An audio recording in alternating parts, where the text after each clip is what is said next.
цахим баг үзүүлж байна. Эрүүл мэндийн салбарын шинжилэл.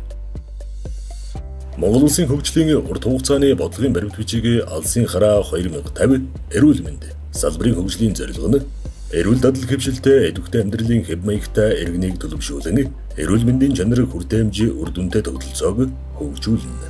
1-р үе. Эрүүл мэндийн чанар хүртээмжтэй тогтолцооны шинжиллийн үе 2021-с 2030 он.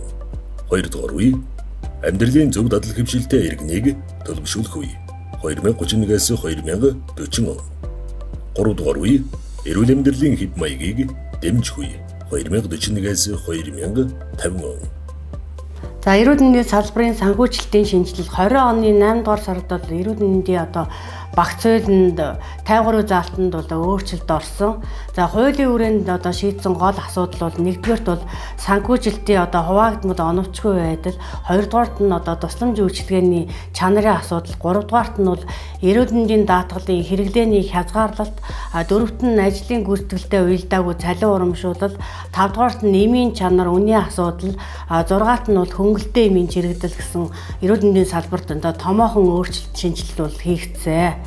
За тухайлбал санхүүжилтийн хуваагдмал оновчгүй байдал хуучин бол улсын төсөв даана эрүүл мэндийн даатгалын санхүүжил даана даахгүй гэд төсөв маань бол асуудалтай байсан. Тэгвэл эрүүл мэндийн даатгалын тухай хууль эрүүл мэндийн тухай хуульд өөрчлөлт орсноор нэг худалдаа авагчийн тогтолцоонд бол шилжсэн. За нэг худалдаа авагчийн тогтолцоонд эрүүл мэндийн санхүүгийн салбар шилжснээр чанартай тусламж үйлчилгээ хян дүнээр даатгуулагчд хүргэх, 2-т нь хувь хүний төлбөр буурах, 3-т нь бүх шатны тусламж үйлчилгээний уялдаа холбоо сайжрах, 4-т нь бол улс хувийн эмнэлгүүдийн шодрог өрсөлдөөн бол бий болсон. Мөн тусламж үйлчилгээний чанарын асуудал. За эмнэлэг зүйн удирдамжийн хэрэглээ хангалтгүй, за эмийн чанар муу, санхүүжүүлэгч байгууллага чанарыг хяндаггүй байсан. За эрүүл мэндийн даатгалын тухай хуулинд өөрчлөлт орсноор бол тусламж үйлчилгээний чанарыг төлбөрийн санхүүжилттэй уялснаар эмнэлгүүд олон улсын эмнэлэг зүйн удирдамжийг ашигладаг болсон. За эмнэлэг зүй олон улсын удирдамжийг ашигласнаар бол эрүүл мэндийн тусламж үйлчилгээний чанар дээшлэн мөн хаан жижигхэн тусламж үйлчилгээг үзүүлэх боломжийг бүрдүүлсэн. Дараагийн нэг шинжилгээний хүрээнд бол ажлын гүйцэтгэлтэй уялдаагүй цалин урамшууллын тогтолцоо байсан. За энэ нь тоо их бага, чанар сайн муу, за ажлын хүн хүнд ур чадвар шаардлагаас үл хамааран тогтмол цалингийн тогтолцоотой байсан. Тэгээ энэ хуулийн хүрээнд өөрчлөлт орсноор эмнэлгүүд өр ашиггүй зардлаа хэмнэдэг болсон. За мөн цалин ажлын бүтээмжтэй нь уялдуулдаг, үр дүн хандлагатай нь ажлагчдын цалин бол уялдуулснараа бол давуу талтай байгаа. За мөн эмч эмнэлгийн ажилчдын цалин сэтгэл ханамжийг бол нэмэгдүүлсэн.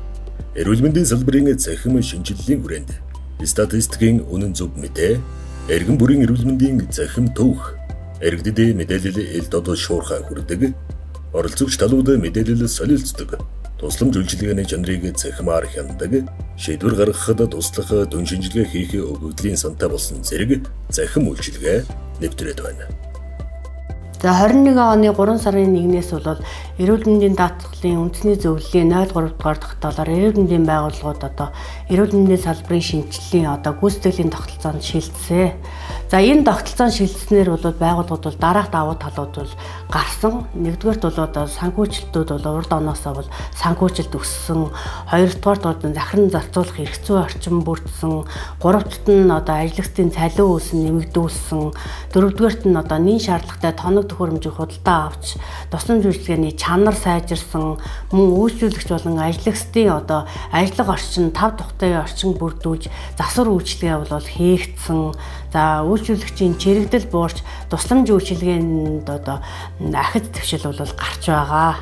За эрүүл мэндийн байгууллагууд гүйцэтгэлийн тогтолцоонд шилжснээр сул тал нь бол дараах сул талууд бол ажиглагдаж байна. 1-р нь бол анган шат болон лавлгаа шатлалын эмнэлгүүдийн захим систем хоорондоо уялддаг. Үүнээс олж иргэдийг маш ихээр бухимдуулж байна. 2-р нь программын гасагдал системийн их олонлог гэд санхүүжилтийн гасагдал их байгаа нь бас сул тал болж байна.